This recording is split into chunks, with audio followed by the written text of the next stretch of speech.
Terrible news. I mean, is terrible even the word? If there's something better, Stefan, please share. If you're watching this on YouTube, of course, comment below. But awful news, I would say. Not only for Gerrit Cole, obviously, but for the New York Yankees, and I would say also for the game of baseball itself. Obviously, if you're a Yankee fan, this is not what you were expecting. All along, I'm sure Yankee fans had thought that last year was as bad as it gets, especially with what happened to Rodon, Aaron Judge, even though that wasn't really his fault, Anthony Rizzo, and him not being properly diagnosed. I mean, I can go on, right? But when you least expect it, the guy who literally shows up to work and does exactly what he has to do every single time that he steps on the mound, not good news for Gerrit Cole. Stefan, break this down for us. Include how it is that you feel as well, but we have a lot to unfold here because this is pretty serious. I'm going to use a word, and the word I'm going to use is staggered, floored, gut punched, devastated. Can I keep going? It's that serious. These are the words that I feel when I hear this guy outside of Jacob deGrom has been the best pitcher in baseball for the last 4 seasons. Indeed, he's in the top 3. You know what I mean? He's in the top 3. If you include Verlander, who had the Cy Young a couple years ago, then yeah. But I'm gonna do something that a lot of people haven't done. Everybody's taking Aaron Boone to task, and everybody's taking the medical staff to task. Let me just point something out right now. The medical staff by law, because there's a law called HIPAA. You cannot force somebody to get treated, to put them in an MRI tube. They can suggest, which is what the Yankees did. They suggested, a couple days ago, before this past weekend, let's get you in the tube. You're not feeling right. Let's try and figure out what this is. And he was like, nah, I'll bounce back. It's all right. It's early spring. The arm always feels kind of funny after you haven't thrown. But I think my biggest thing is when he himself said, I got to get this checked out. Let's get the MRI figured out. Let's get everything figured out. I kind of think you have to take the ball out of the Yankees' hands, to me, because what is Aaron Boone supposed to say?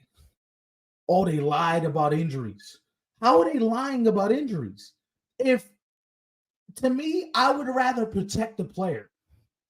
Because let's say you say Gerrit Cole went for an MRI on Sunday, and you set off alarm bells around New York City, and you got a waiting period of 96 hours. What does that do for the organization, for him, and for the fan base? I'm speaking realistically now. If you're the Yankees, and I'm asking your opinion on this, what do you expect them to say? I think that the Yankees are going about it the right way, in my opinion. And I know as a fan, you never want to hear this happen to any one of your pitchers, of course, but we're talking about an ace. I mean, you spoke about it, Stefan, a couple of minutes ago. We're talking about the game's best pitcher. And right now, yeah. It's unfortunate that, this is the current state for both Gerrit Cole and the Yankees. But here's the thing, too, man. Let's say we find out these results, as you mentioned, within the next 2 to 3 days, right? Mm-hmm. And it doesn't end up being something, which is good. And I'm sure that's what everyone is hoping for, right? And if you're not, honestly, you're just a hater. I mean, there's really no better way to put it. It would be terrible if, I don't care who you're a fan of, but to really hope that this guy's elbow is actually ruined would be terrible if people are wishing on that. But anyway, who's to say that if the results end up being good? Mm-hmm. I mean, how do we not know if he's good for the rest of the season? Or is this something that may reoccur maybe midway through the season, or let's say towards the ending of the season, where you truly need him, not only for, let's say, the last month of the regular season, but postseason baseball, of course. I mean, there's just so many ways to break this down, and it's unfortunate, and we really don't know anything up until we hear what the results are. I have an idea. I'm not going to speak on it publicly, but I have an idea. I've been calling people all goddamn day. People are sick of me. Where we at? And this is what gives me some cause to pause, but there's also some relief in here somewhere. This is going to sound like I'm talking out of both sides of my face, but you're going to understand what I mean when I make both these statements. One, when you need multiple physicians and specialists to look at this and your team doctor can't diagnose, say this is what this is, that makes me want to jump off a bridge. Does that mean that it could be a lot more serious? That means that he's headed for Tommy John surgery, and we're just trying to figure out what it looks like. Is it a small UCL tear? Did he tear his flexor tendon? Did he what happened here? The fact that there's multiple specialists looking at this is scary to me. That's one.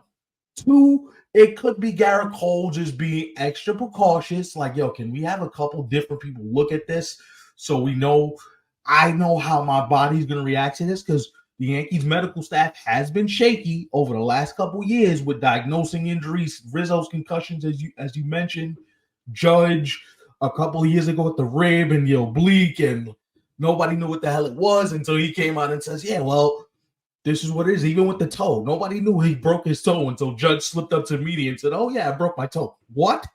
Right, what? Right. You know what I'm saying? So it's like, could it be Gerrit just being extra precautious because he knows his body? Sure, but I don't necessarily like it when you have 3 or 4 physicians looking at this thing, trying to determine if there's a way he can pitch through it. Because if we're doing this already, just shut him down. Just get whatever you need to get done, get it done now. I agree. Because listen, there could be 2 things wrong here. It could be his UCL there's a partial tear. If you remember, Masahiro Tanaka pitched with a partial tear of his UCL when he first came over from the Yankees, like a year after he was here.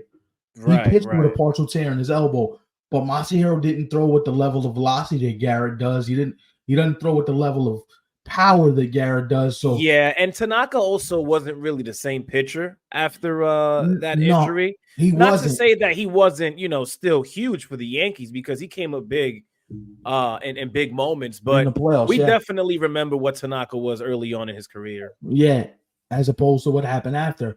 Here's the other thing I'll say, and this is probably going to put a bow on it.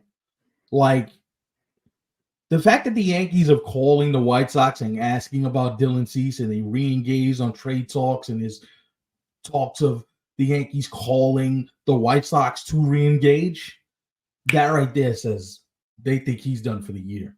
You can give me the mumbo jumbo of we're being optimistic and we're being all this and that. The journalistic reporter, knowing what I know for as many years as I know it, you don't make a desperation call like this. You don't re-engage like this if there's not something to this injury. See, now here's my thing. I'm glad you mentioned Dylan Cease and the Chicago White Sox, because for some time now, I feel like this was probably a move that the Yankees should have already made even before the Gerrit Cole news broke, which is why they re-engaged, as you mentioned, Stefan. So they've already spoken at some point this offseason. Now, I know it has been a while since they last spoke, but, I hate to say this, but I kind of felt like I'm feeling like they waited till the last minute. Now, that's not to say that he can't be theirs, but now I kind of feel like the ball is on the White Sox court, and it always was, because they're the seller, the Yankees are the buyer. So they sort of have to meet halfway. Yes. But now that the White Sox and everyone knows what's happening, not only with the Yankees, but with Gerrit Cole, who's to say that what the Yankees offered earlier in the offseason may be something that the White Sox are even still interested in? Now, they may jack up Dylan Cease's price in terms of what they want in return for him, now that they know the Yankees are in desperate need of another pitcher. So here's what I'm going to tell you. Where there's multiple layers to this too, which is why I felt like we need to break this down. The Yankees' new offer did not include Spencer Jones. And right there is when I realized you're not serious. Because I'm sorry, Yankee fans may get upset with me, but if Spencer Jones is the thing that's stopping you from getting this dude, we need to reevaluate what's going on here. Spencer Jones has not played in the big leagues. If Spencer Jones goes and wins MVPs, you know what? I'll stipulate, Your Honor, I got this one wrong. But you cannot sit here and waste the primes of Gerrit Cole, the primes of Aaron Judge, the primes of Anthony Rizzo, whatever's left. And I'm the guy, for fair stipulation, Ivan, you know this, we've been friends for almost 10 years. It's crazy to say that. That's nuts. But you know, I'm the guy that says you hold on to the kids because these kids, you know what I mean, they're cheaper options. You can make another Dylan Cease, you can make another Aaron Judge, you can make another, but you're not in a position to dictate any type of terms right now. Right. Your ace is literally, you don't know if he's gonna pitch this year. You got 1 year of Juan Soto left. Aaron Judge's abdominal muscles are already barking. At what point are we like, you know what? The kids are cool. The prospect depth is dope.